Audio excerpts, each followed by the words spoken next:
Շատ լավ, պարոն Օրբելյան։ Ես մեկ հայտարարություն։ Անցած անգամ փաստական Օրբելյանը չեմ սխալվում նկատողություն ստացել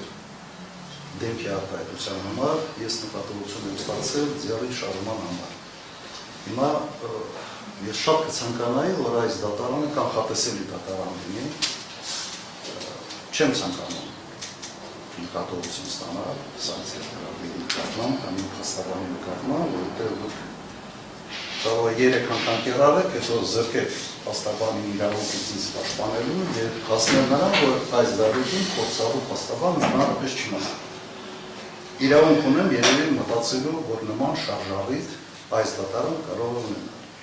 Հիմա իմ առաջարկը հետևյալն է. սահմանեք ինչ կարգի դեմքի արտահայտություն մենք պետք է ունենանք եւ ինչ շարժումներ մենք պետք է չանենք սանկցիաներից խուսափելու համար։ Միգուցե նկարներով, միգուցե այլ տարբերակով, բայց մենք հասկանանք ոնց մեզ պահենք այս դատարանում։